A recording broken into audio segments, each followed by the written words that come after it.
Hello दोस्तों, आज मैं आपको AIB 18 के बारे में बताने वाली हूँ। अगर आप एक्स स्टूडेंट हैं, यानी कि आप पिछले ईयर में अगर आप फेल हो चुके हैं या फिर उससे पिछले ईयर में भी आप फेल हो चुके हैं, तो भी ये वीडियो आपके लिए बहुत ज़्यादा फ़ायदेमंद है। और अगर आप फ्रेशर हैं, अभी फ्रेश आप दे रहे हैं AIB 18, तो भी आप ये वीडियो अंत तक देखें, ठीक है। और इसमें मैं आपको बताना चाहूँगी कि आपका एडमिट कार्ड का क्या प्रोसेस है, कैसे आप उसको डाउनलोड करेंगे, और जो भी मैंने थंबनेल में लिखा है उसके बारे में मैं आपको बताऊंगी। तो चलिए स्टार्ट करते हैं। पहली चीज़ ये है, मैंने लास्ट वीडियो में भी आपको कंफर्म किया था कि अगर आप फ्रेश स्टूडेंट हैं, अगर पहली बार दे रहे हैं ये एग्ज़ाम, तो आपका एग्ज़ाम जो है वो संडे को कंडक्ट होगा। ओनली संडे को ये एग्ज़ाम जो है कंडक्ट होता है, ठीक है। दूसरी इंपॉर्टेंट बात ये है कि आपका 3 से 3.5 घंटे का ये एग्ज़ाम होगा, और आपको बहुत ही टाइम ड्यूरेशन का पालन करना है, नहीं तो आपका एग्ज़ाम अधूरा रह जाएगा। एक सेकंड, अगर आप ये सोच रहे हैं कि 3 साढ़े 3 घंटे बहुत एनफ है, ऐसा नहीं होता, क्योंकि मैं खुद ये एग्ज़ाम दे चुकी हूँ और मुझे पता होता है कि 3 साढ़े 3 घंटे किस तरीके से निकल जाते हैं, पता भी नहीं चलता। तीसरी चीज़, यहाँ पे आप विदाउट पेरेंट्स आप ले जा सकते हैं, जिनके लिए परमिशन है। इसके लिए भी परमिशन दे दी गई है जिनके पास जो छोटे छोटे कमेंट्री है, कमेंट दे रखे हैं, बिल्कुल छोटे छोटे, ज़्यादा बड़े नहीं, वो भी कैरी कर सकते हैं उस टाइप के बैरेट्स।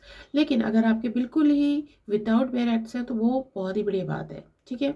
और अगर आपके पास पिछले बैरेट्स रखे हुए हैं, जिनके पास मोटी मोटी किताबें रखी हुई हैं, तो वो रिक्वेस्ट कर सकते हैं वहाँ पे एग्जामिनर से।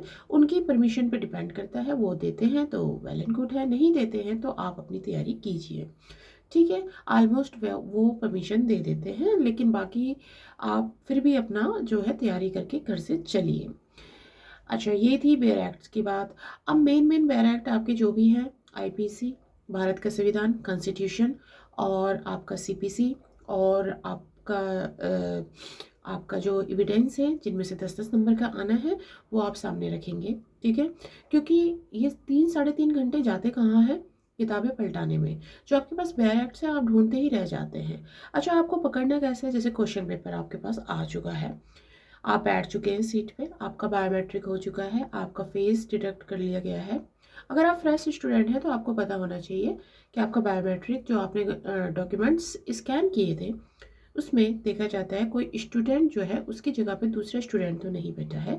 इसीलिए आजकल आधार कार्ड मशीन से आपका अंगूठा वहाँ पे थंब इम्प्रेशन लिया जाएगा और आपकी फ़ोटो मैच की जाएगी, ठीक है। फिर आप बैठ जाएंगे, उसके बाद आप अपना एग्ज़ाम स्टार्ट करेंगे। एग्ज़ाम स्टार्ट करते वक्त आपके पास 100 क्वेश्चन होंगे। हिंदी मीडियम है, इंग्लिश मीडियम है, मराठी है, आपको पता है बहुत सारी भाषाओं में ये दिया जाता है।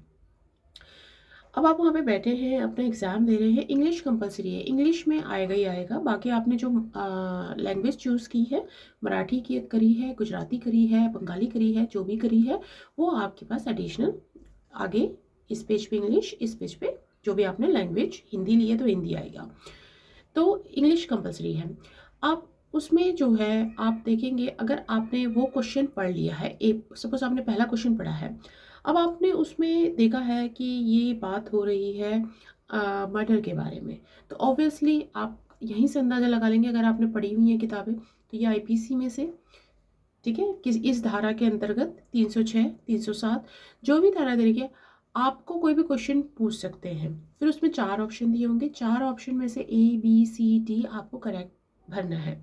ये आपको पता होगा कि OMR शीट पे होगा, कोई रिटर्न नहीं होता है, लिखने का नहीं होता है इसमें, थ्योरेटिकल। इसमें OMR आपको गोले भरने हैं, और बिल्कुल करेक्ट भरने हैं। करेक्ट इन द सेंस आपको आधा गोला नहीं भरना है, आपका वो रिजेक्ट हो जाएगा क्वेश्चन, वो राइट नहीं रहेगा, ठीक है। उसके चांसेस नहीं है चेक होने के, क्योंकि कंप्यूटराइज्ड मशीन से कंप्यूटराइज चेक होंगे, तो जो मशीन को समझ नहीं आएगा क्वेश्चन, वो उसको इग्नोर कर देगा, ठीक है। उसके कोई क्वेश्चन के आंसर नहीं जुड़ेंगे, तो आप उसको पूरे स्वच्छता से आप उस गोले को अच्छे से भरें। फिर आप उसमें जो है वो यूज़ नहीं करेंगे, जो वाइटनर होता है वो आप भरेंगे नहीं, क्योंकि उसमें जब मशीन के अंदर पेपर जाता है, कई बार ऊपर नीचे फ्लूट से हो जाता है, तो हो सकता है मे भी उसमें भी आपका डिक्लाइन हो जाए। AIB 17 में बहुत सारे स्टूडेंट का जो है कैंसिल हो गया था। आप पीछे की हिस्ट्री उठा के देख सकते हैं, वीडियोस देख सकते हैं। तो उनका रिज़ल्ट भी काफ़ी लेट आया था, कई सारे स्टूडेंट्स का लेट आया था। उसके और भी कई सारे रीज़न्स थे, ठीक है। क्योंकि पिछली बार जो है एक दो जगह जो है नकल भी करवाई गई थी, तो उस वजह से जो है वो कैंसिल हो गया था। पूरा ऑल ओवर इंडिया का नहीं हुआ था कैंसिल, लेकिन उन जगहों का कैंसिल हो गया था जहाँ लीक हुआ था एग्ज़ाम। तो इस तरीके की कोई भी आप कार्य नहीं कीजिएगा, क्योंकि इससे आपकी जो कॉपी है वो कैंसिल हो जाएगी और आपको एग्ज़ाम जो है दोबारा देना पड़ेगा, क्योंकि एग्ज़ाम दोबारा से उनका कंडक्ट करवाया गया था।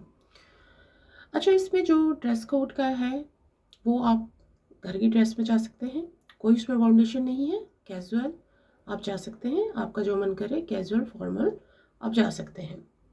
अभी यहाँ पे मैं आपको एक बात बताना चाहूँगी, क्योंकि इसके बाद सीधा आप प्रैक्टिस ही करेंगे कोर्ट में, COP लेके, प्रैक्टिस ऑफ सर्टिफिकेट लेके, जब आप एग्ज़ाम में पास हो जाएंगे तो वहाँ पे जो है आप सुप्रीम कोर्ट का एक नया ऑर्डर आया है, उसमें एक हार्दिक कपूर जी हैं, उन्होंने याचिका लगाई थी शादरा कोर्ट में। उसमें उन्होंने बोला था कि ड्रेस कोड अब सबके लिए अनिवार्य कर दिया गया है कोर्ट में, क्योंकि कुछ दिन पहले, कुछ महीने पहले ये आया था कि जिनके पास COP नहीं है उनको ड्रेस पहनने की कोई ज़रूरत नहीं है, वो काले कोट को ना पहने।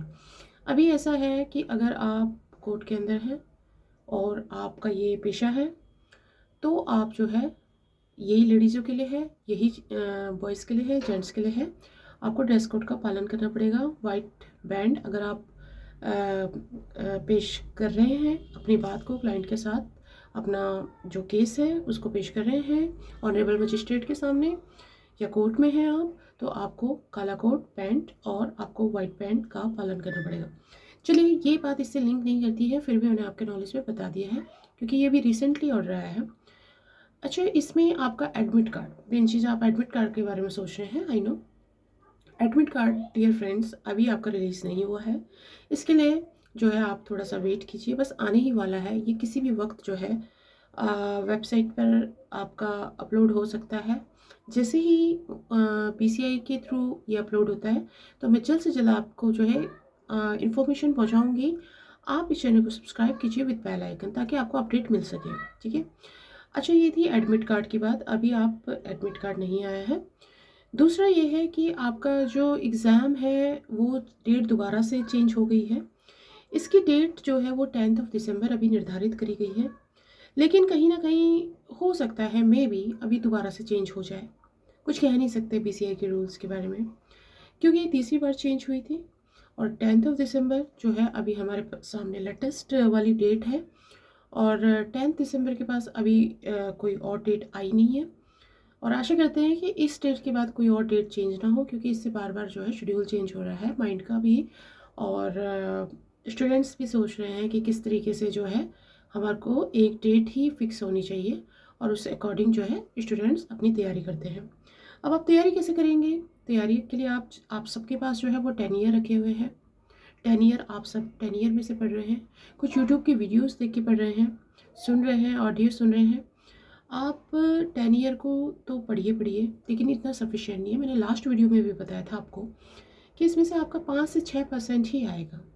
आप बिल्कुल ये सोच के मत चलिए कि प्रीवियस में से आपका सारा आ जाएगा, नहीं आएगा। 5-6% आपका आएगा। 5-6 क्वेश्चन मुश्किल से आएंगे, ठीक है। उसमें से भी 4 या 5 क्वेश्चन आपके हूबहू वैसे ही आ जाएंगे। बाकी आपके जो क्वेश्चंस हैं वो घुमा फिरा के दे दिए जाएंगे। इसके लिए मैं आपको कुछ ट्रिक्स बताती हूँ। अब यहाँ से आपकी वीडियो बहुत इंपॉर्टेंट है, आप इसको ध्यान से सुनिएगा। पहली चीज़, आप 10 ईयर पढ़ लीजिए। दूसरी चीज़, आप बेयर एक्ट्स को ध्यान में रखिए, ठीक है। अब पूरा याद करना आपके लिए पॉसिबल नहीं है, लेकिन जो इंडेक्स है उसको ध्यान में रखिए। थर्ड थिंग वेरी इंपॉर्टेंट, आप जितने भी इंपॉर्टेंट केस लॉज हैं वो देख लीजिए, ठीक है। क्योंकि केस लॉज पूछे जाते हैं, जो फेमस हैं उनमें से पूछा जाता है। 4 ऑप्शन दे दिए जाते हैं कि ये केस किससे लिंक करता है, ठीक है। वाद संख्या ये किससे लिंक करती है, क्या किस केस से संबंधित है, 4 नाम दे दिए जाएंगे आपको, ठीक है। और फेमस केसेस आप कहाँ से देखेंगे? आप चाहें तो गूगल पे आप सर्च कर सकते हैं, लेटेस्ट जो आए 5-10 जो भी आते हैं उनको आप एक बार पढ़ लीजिए। केस लॉज जरूर आएंगे। फोर्थ, आपका जो है एग्जाम्पल्स आएंगे। एग्जाम्पल्स कैसे? जैसे कि A B C करके दे देते हैं। ए मुंबई में गया था, बी वहाँ पे बी और सी मिल गए, इस तरीके से आपने पढ़ा होगा। तो इस तरीके से आपको एग्जाम्पल्स दे दी जाएंगी कुछ, ठीक है। आपको आ, कुछ अमेंडमेंट्स दे दी जाएंगी कि लेटेस्ट अमेंडमेंट्स हुई हैं वो किसके अंतर्गत हुई हैं। 4 ऑप्शंस दे दिए जाएंगे, आपको राइट टिक करना है। कोई नेगेटिव मार्किंग नहीं है फ़िलहाल तो, लेकिन अभी पीसीआई के रूल्स देखते देखते ऐसा लगने लगा है कि इसमें मेरिट लिस्ट भी तैयार कर ली जाएगी और इसमें जो है थोड़ा सा टिपिकल करती जा रही है PCI, bar council of India. और इसमें अभी आपने लेटेस्ट देखा, जिन बच्चों का फ्रेश है, जो अभी दो हज़ार जो भी AIB 18 पहली बार दे रहे हैं, उनके लिए तो और भी ज़्यादा मुश्किल हो गया, क्योंकि 5 नंबर बढ़ चुके हैं। पहले 40 नंबर वाला जनरल कैटेगरी वाला पास था, अब 45 नंबर वाला पास कर दिया गया है 100 में से। और ये 17 में भी रूल था, लेकिन कुछ बच्चों को अभी पता चला है, जो लिखित में आया है वो अभी आया है। तो 17 वाले जो है 40 नंबर वाले भी फेल हैं, और 18 वालों को तो पता चल ही चुका है कि आपको जो है 45 मार्क्स लाने हैं। एक भी नंबर गया तो आप फेल हो जाएंगे। कुछ स्टूडेंट्स, कुछ वीडियो बनाने वाले ये कह रहे हैं कि इसमें क्वालिफाई और डिसक्वालीफाई लिखा हुआ आता है। ऐसा नहीं होता, इसमें साफ अक्षरों पे पास लिखा हुआ आएगा और फेल लिखा हुआ भी आएगा, ठीक है। अगर आप पास हैं तो पास, फेल है तो फेल। हाँ, इतना ज़रूर है कि आपके मार्क्स लिखे हुए नहीं आएंगे कि आपने 60 लिए हैं, 70 आपने गेन किए हैं, या 50 किए हैं, या 40 किए हैं, उससे कोई मतलब नहीं है, पास या फेल, ठीक है।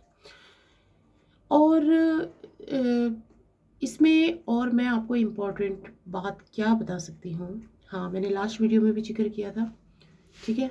आप टाइम का पूरा ध्यान दीजिएगा, टाइम पे आप पहुँचिएगा। और इसके जो सेंटर्स हैं, जैसे कि दिल्ली NCR, ठीक है, मैं खुद दिल्ली में रहती हूँ तो दिल्ली का ही मैं आपको बता रही हूँ।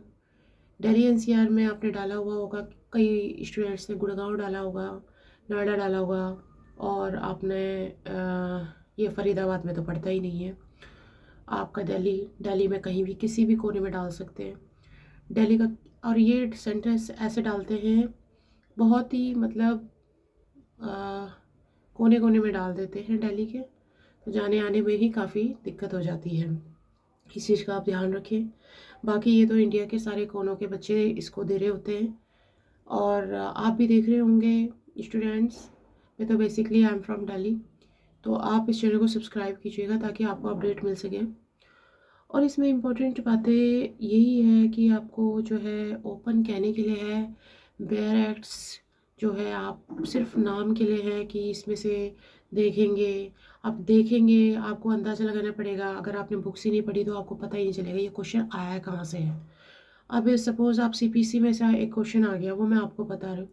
जैसे इसमें से आ गया आपका फैमिली कोर्ट लिखा हुआ है, या व्यवहारिक कोर्ट लिखा हुआ है, अदालत लिखी हुई है, और इसमें 125 भरण पोषण के बारे में पूछ लिया गया, तो आपको पता होना चाहिए इसे CBC में से है, ठीक है। फैमिली जितने भी होते हैं, डिस्प्यूट होते हैं, तो उनमें जो है 125 की धारा के अंतर्गत भरण पोषण लेडीज़ों को मिलता है।